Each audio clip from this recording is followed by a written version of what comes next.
Syukran.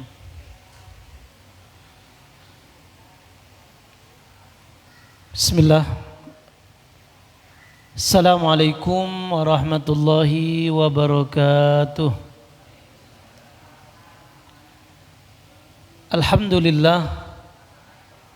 Alhamdulillahi rabbil alamin. Assalatu wassalamu ala asrafil anbiya'i wal mursalin wa ala alihi wa ashabihi wa man tabi'ahum bi ihsanin ila yaumiddin.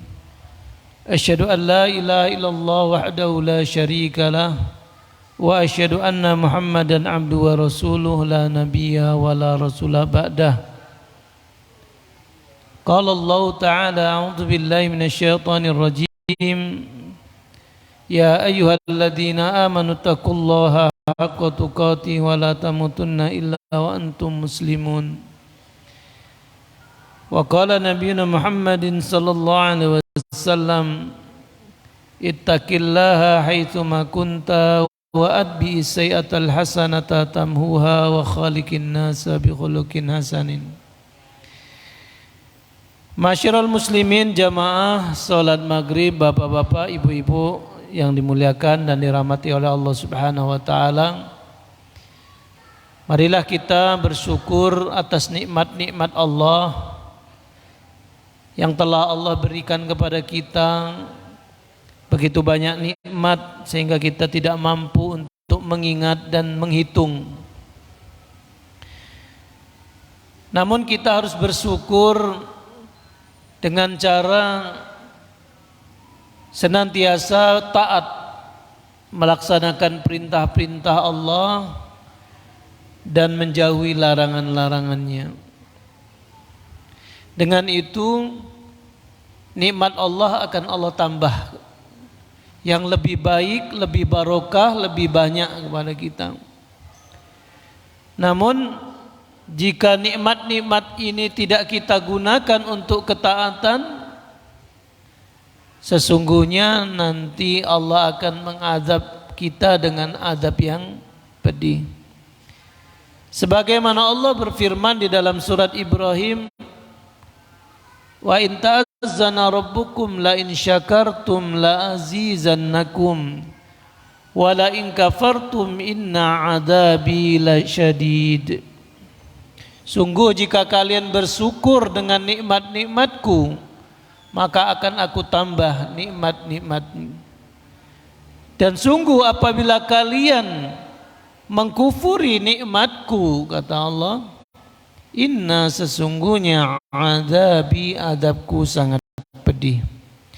Masyiral muslimin rahimakumullah. Jadi kita bersyukur akan kembali pada diri kita, dan apabila kita kufur juga akan kembali kepada diri kita. Kita memuliakan Allah, Allah tidak akan lebih, akan tambah kemuliaannya, tidak. Jika kita tidak memuliakan Allah pun tidak akan hina. Maka itu semua kasih sayang Allah, Allah berikan kepada kita. Maka kita senantiasa taat kepadanya. Salat serta salam kita haturkan kepada uswah hasanah kita Nabi Allah Muhammad sallallahu alaihi wasallam sebagai suri tauladan, uswah hasanah dan qudwah hasanah. Perintah-perintah beliau baik itu perkataan, perbuatan, semua itu adalah sebagai acuan, referensi, tolak ukur kita di dalam beramal. Sebab apabila kita beramal tanpa mengikuti apa yang beliau contohkan, yang beliau ajarkan, maka amal-amalan kita akan ditolak oleh Allah Subhanahu wa taala. Sebagaimana beliau bersabda, man amila amalan laisa alaihi amruna fahuwa raddun. Barang siapa yang beramal satu amalan di dalam agama ini yang itu tidak ada amruna, perintah kami, contoh dari kami, kata Rasulullah, fahuwa, maka amalan itu raddun, ditolak. Kalau ditolak berarti tidak diterima. Kalau enggak diterima berarti tidak dapat hasil. Maka jangan sampai kita menjadi orang yang merugi. Kita merasa sudah beramal, ternyata ditolak oleh Allah. Maka supaya kita tidak menjadi orang merugi, kita harus belajar. Kalau kita sudah merasa tua, tidak lagi bisa belajar di bangku pendidikan, maka kita belajar di majelis-majelis ta'lim. Banyak-banyak mendengarkan nasihat kaul ulama. Dengan itu apa yang kita lakukan, kita bisa mengukur apakah amalanku ini benar atau tidak dengan berjalannya waktu kita mengilmui. Jika nanti kita meninggal masih melakukan sesuatu yang tidak diperintahkan atau tidak diajarkan karena kebodohan kita, belum sampai ilmu kita, insya Allah akan diampuni. Namun kalau kita melakukan hal itu terus menerus tanpa ada perubahan untuk belajar lebih baik, ya, tidak mau belajar, membaca, mendengar, ketika kita meninggal maka itu akan menjadi tanggung jawab kita di hadapan Allah Subhanahu wa taala, karena kita sudah kufur nikmat. Masyarul muslimin jamaah rahimakumullah, rasanya bau-bau Ramadan sudah sangat dekat sekali. Kemarin sudah saya sampaikan bahwa bukti daripada kita mencintai, mengharap akan datangnya Ramadan itu dengan mempersiapkan diri supaya Ramadan ini tidak berlalu begitu saja. Ramadan ini tidak selesai, tapi tidak bisa menyelesaikan dosa-dosa kita. Maka hal ini yang dikatakan oleh malaikat Jibril kepada Rasulullah, celakalah bagi orang yang bulan Ramadannya sudah berlalu, bulan Ramadannya sudah selesai, namun dosanya belum terampuni. Jamaah rahimakumullah, maka kesempatan ini kita perkuat lagi, mengingatkan kembali bahwa Ramadan tinggal hitungan hari. Insya Allah ya, malam Kamis kita sudah taraweh dan sahur. Ya, kalau tidak ada perubahan, maka kita memohon kepada Allah Subhanahu wa taala, berdoa.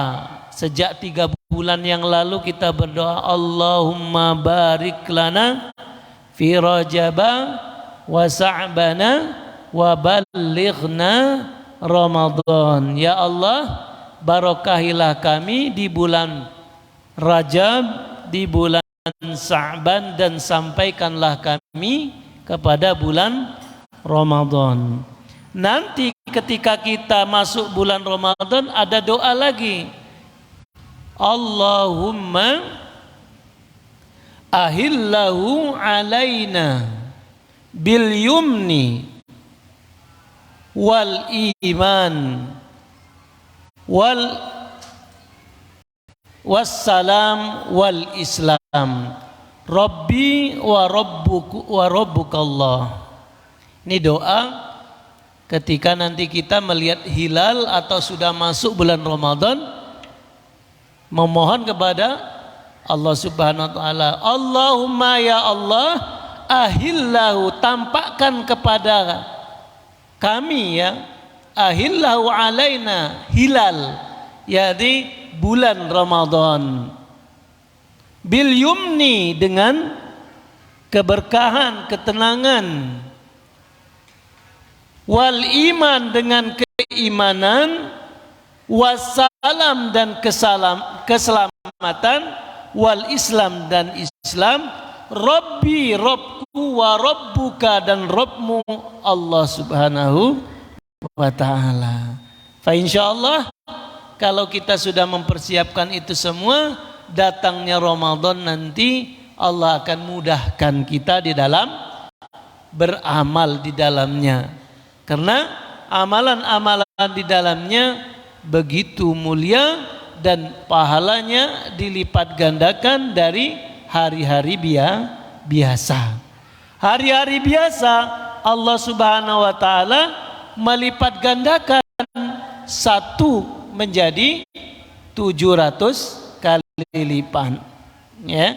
Wallahu yudha'ifu liman yasha. Bahkan Allah akan lipat gandakan lagi lebih dari itu sesuai dengan kemauan Allah Subhanahu wa taala yang dikehendaki Allah.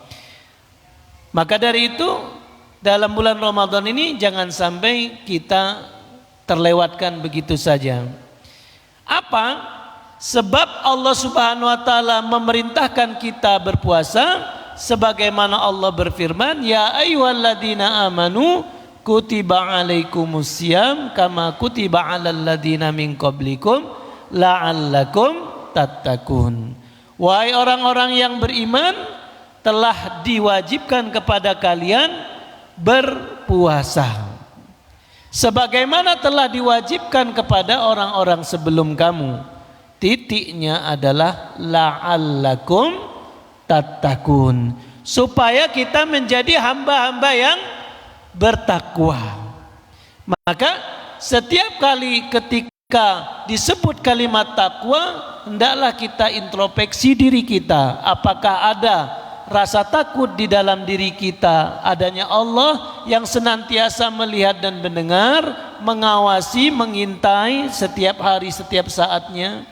Jika masih jika kita merasa ada, itulah ciri daripada orang yang bertakwa.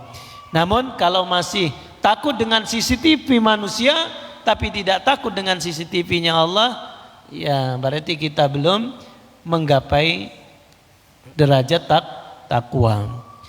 Kalau sudah ada di dalam diri kita antara amalan dengan ilmu, antara ilmu dan amalan sudah sesuai, ya, apa yang kita lakukan kita tahu akan sumbernya, ya, perintahnya.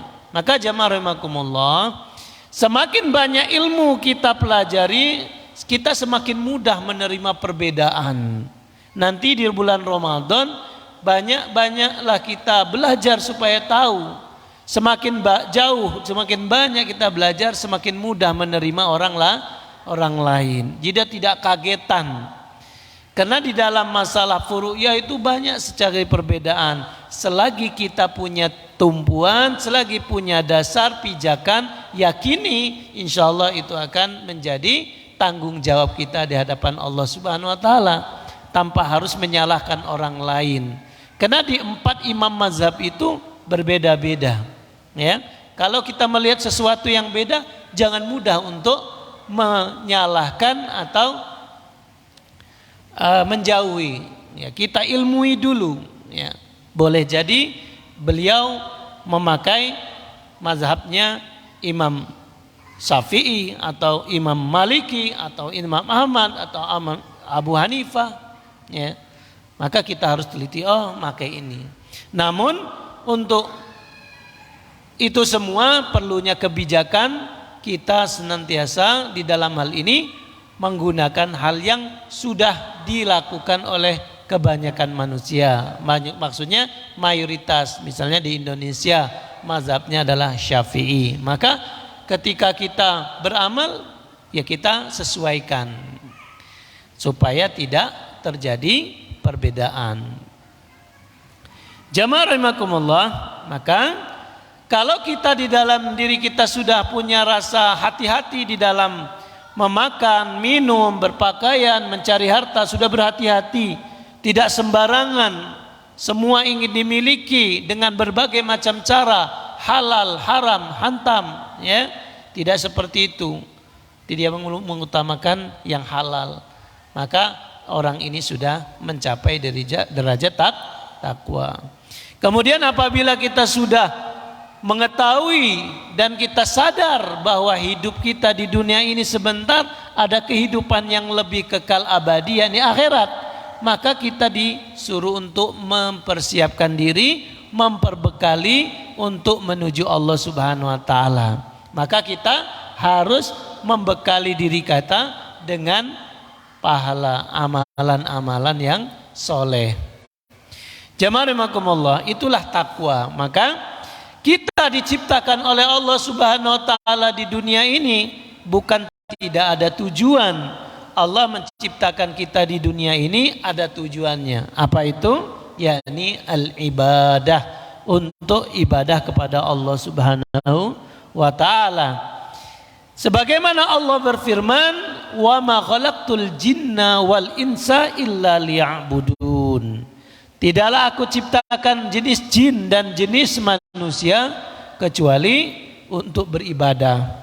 Kalau tujuan Allah Subhanahu wa taala menciptakan kita untuk ibadah, namun kita tidak mau beribadah kepada Allah, maka kita tidak termasuk tujuannya Allah menciptakan. Barang yang tidak sesuai dengan tujuan pabrik atau perusahaan, maka barang ini disebut barang gagal produk. Ya kan? Kita kan banyak tuh lihat motor atau mobil, kok murah ya padahal bagus, kok sedikit ya keluarnya nggak diproduksi lagi. Ternyata ini adalah barang gagal produk. Gagal produk itu dua kemungkinan, satu dibuang ya nggak dipakai, kedua dijual murah, ya kan? Nah, kalau Allah tujuannya menciptakan kita untuk ibadah, kemudian kita tidak ibadah, tidak beriman kepada Allah, ya maka dua kemungkinan, Allah tidak hargai dia di dunia ini, ya, atau besok kelak di akhirat dilempar ke dalam neraka. Gini apa batan? Nah, jadi jangan sampai kita ini keluar daripada tujuan Allah, ya ini ibadah. Apa itu ibadah? Ibadah secara sempit maknanya adalah melaksanakan semua perintah yang Allah perintahkan yang ada di dalam Al-Quran, melaksanakan rukun-rukun iman dan Islam. Itu secara sempitnya, yakni dengan melakukan sholat, puasa, zakat, haji, ya, dan sebagainya. Secara luas ibadah adalah ismun jami'un likulli ma yarda wa yuhibbu zahiran aw batinan.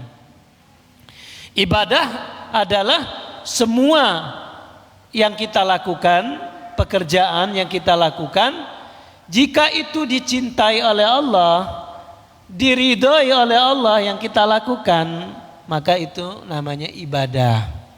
Contohnya apa? Kita mencari maisha, kerja, keluar dari rumah jam 7 pagi, pulang sore.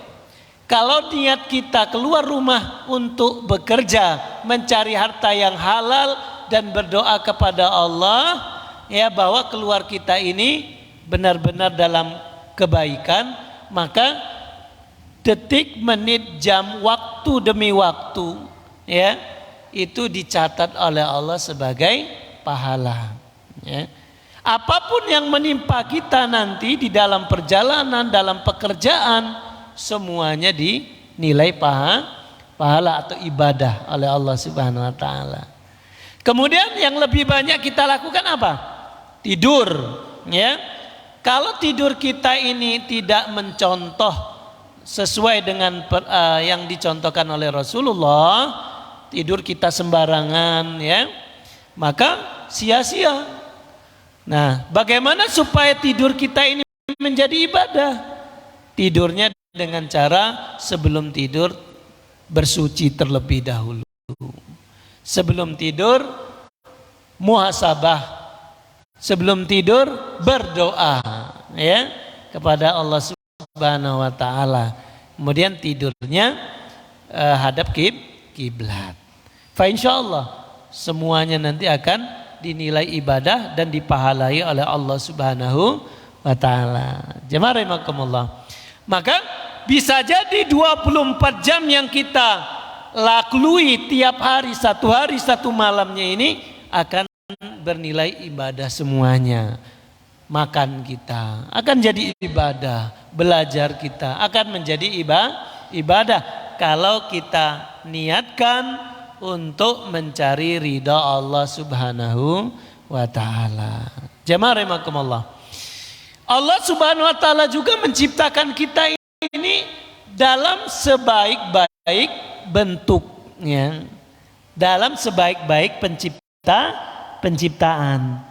Kalau bapak-bapak, ibu-ibu masih merasa kurang pede, saya kurang ganteng, ya, kurang pede, campur berbaur dengan orang lain, ya, kurang pede mungkin karena kurang mancung hidungnya, kurang putih kulitnya, kurang sipit matanya dan sebagainya, kurang pede. Ibu-ibu juga mungkin kurang pede campur dengan ibu yang lain. Allah telah menciptakan itu sebaik-baik bentuk. Maka jenengan bersyukur. Bagaimana supaya kita mau bersyukur? Kalau kita merasa belum pede, ya, merasa kok kurang cantik, kurang ganteng, pergilah ke Mangkang. Ya, ada apa di Mangkang itu? Ada yang tahu di Mangkang ada apa, Pak? Setelah terminal atau seminar, ada namanya kebun binatang. Ya, wes masuk situ, ya, ya. Boleh dipadak-padak ke, boleh dipanding-banding ke. Ya, silahkan. Ternyata jenengan nanti akan merasa, ya Allah, ternyata saya paling ganteng, saya paling cantik, ya Allah, segininya aku masih malu kalau buka aurat, ya, saya pakai baju. Mereka sejak zaman Alif, ya, nggak pakai baju sampai sekarang. Maka jamaah rahimakumullah, Allah ciptakan kita sebaik-baik bentuk dan Allah bedakan dari makhluk yang lain, diantaranya adalah kita punya hati, kemudian punya akal, punya istitoah dan punya irodah, ya, punya hati, ya, punya perasaan. Maka orang yang namanya manusia itu memperlakukan satu dengan yang lain kembalinya kepada hati dengan perasaan, ya. Kalau dia saya gini kan sakit hati atau tidak, marah atau tidak, itu dengan hati. Akal, sesuatu dilihat, apakah perbuatan saya ini mangkul atau tidak, diukur, ya, tidak berlebihan. Istitoah, punya kemampuan untuk melakukan sesuatu. Irodah, punya keinginan untuk berubah. Itulah kemuliaannya manusia. Coba kalau kita tidak diberi oleh Allah al-iradah wal istita'ah, sama nanti dengan yang lain. Karena ada iradah wal istita'ah ini, kita dulu belum mengenal baju yang bagus, saja sekedar untuk kita pakai, ya. Kemudian berkembang menjadi mode baju, berkembang. Akhir zaman nanti kembali lagi kurang kain, pakai baju yang kecil dan sebagainya, ya. Maka diri itu jemaah rahimakumullah, pegang ini, ya, bahwa manusia itu diciptakan oleh Allah sebaik-baik bentuk. Nah.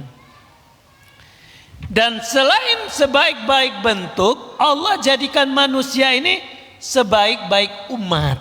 Kuntum khairu ummatin ukhrijat linnas. Kalim adalah sebaik-baik umat, dikeluarkan oleh Allah, ya, untuk manusia. Nah, jamaah rahimakumullah, apalagi yang bisa kita dustakan, apalagi yang bisa kita tolak, ya, bahwa Allah sudah memberikan kesempurnaan baik secara fisik ataupun kemampuan akal dan sebagainya, manusia telah Allah sempurnakan. Maka siapakah mereka yang merugi? Yaitu tadi yang disebutkan oleh Allah dalam surat Al-Asr, wal asri, demi waktu, innal insana lafi khusrin, sesungguhnya manusia dalam keadaan merugi. Siapa mereka orang-orang yang merugi, ya? Yang tidak merugi siapa? Illal ladzina amanu, kecuali orang-orang yang beriman. Orang yang beriman tidak merugi. Sebagaimana tujuan Allah menciptakan kita.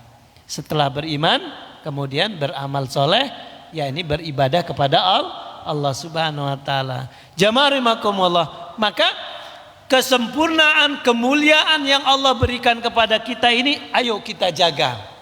Jangan sampai kita rusak, jangan sampai kita turunkan kemuliaan derajat yang tinggi ini di hadapan Allah Subhanahu wa taala, siapa yang akan merusak itu semua? Ya kita sendiri. Ya, kita sendiri yang akan merusak itu.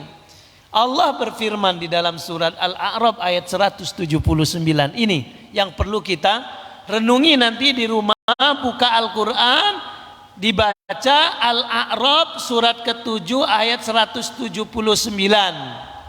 Nanti direnungi, kalau bisa ada tafsirnya, dibuka tafsirnya. Tetapi tanpa tafsir ayat ini sudah jelas, gemblang setowelo-welo bahasa Arabnya, bahasa Jawanya ya. Apa itu? Allah berfirman, laqad zara'na li jahannama katsiran minal jinni wal ins lahum qulubun la yafqahuna biha walahum a'yunun la yubsiruna biha walahum adhanun la yasma'una biha ulaika humul kal an'am bal hum adall ulaika humul ghafilun. Nah ini, kalau Allah Subhanahu wa taala tadi sudah memberikan kita sebaik-baik ciptaan, menjadikan kita sebaik-baik umat, ya, jangan kita rendahkan derajat kita di hadapan Allah karena perbuatan kita. Laqad zara'na, telah kami tanam, masukkan ke dalam neraka, yakni dari jenis jin dan manusia. Laqad zara'na li jahannama katsir, banyak dari jin dan manusia. Mereka itu lahum qulubun la yafqahuna biha, Allah kasih hati mereka, tapi hatinya tidak bisa memahami ya apa tentang ciptaan Allah, tidak mampu memahami perintah-perintah Allah, tidak mampu memahami larangan-larangan Allah, tidak mampu mensyukuri nikmat-nikmat Allah Subhanahu wa taala. Hatinya kosong, hatinya untuk hal-hal yang tidak diinginkan Allah Subhanahu wa taala. Apa itu? Merencanakan sesuatu yang tidak baik,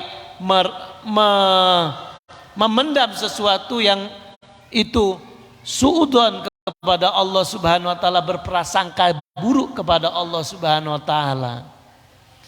Lahum a'yunun, mereka punya mata, ya, la yubsiruna biha, tidak bisa melihat.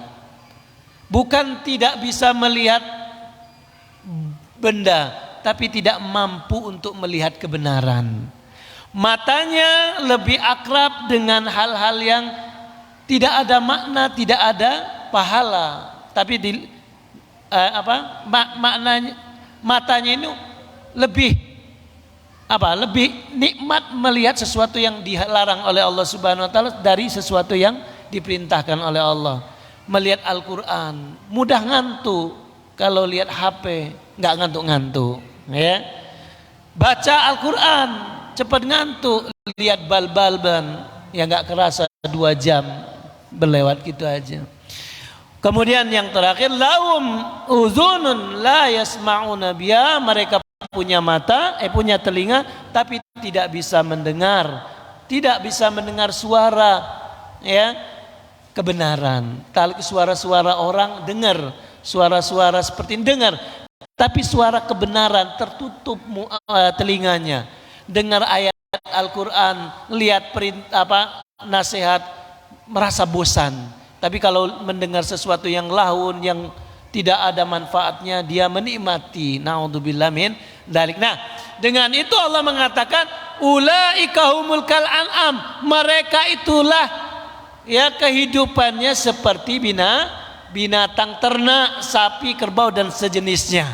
Coba bayangkan, seganteng ini kita, secantik ini, ibu-ibu beli lipstik jutaan, bapak-bapak beli baju mungkin ratusan ribu, kacamata, tapi tidak bisa melaksanakan amanah Allah tadi, maka status kita, derajat kita seperti binatang ternak. Bahkan Allah melanjutkan balhum adol, bahkan lebih hina, lebih rendah daripada binatang. Na'udzubillah min dzalik ulaika humul ghafilun. Itulah mereka orang-orang yang lalai. Jamaah rahimakumullah, mari kita menyambut Ramadan dengan segala kemampuan kita, kekuatan kita, supaya kita menjaga derajat kemuliaan kita, dan insya Allah kita keluar dari Ramadan, puasa kita diterima, dosa-dosa kita terampuni oleh Allah Subhanahu wa taala. Allahumma amin ya rabbal alamin. Demikian jamaah rahimakumullah yang bisa saya sampaikan, semoga bermanfaat bagi diri saya dan jamaah semuanya. Aku qauli hadza, kita akhiri dengan bacaan hamdalah. Alhamdulillahirabbil alamin. Kita tutup dengan kafaratul majlis. Subhanaka Allahumma wa bihamdika asyhadu an la ilaha illa anta astaghfiruka wa atubu ilaik. Akhirul kalam, billahi taufiq wal hidayah. Assalamualaikum warahmatullahi wabarakatuh.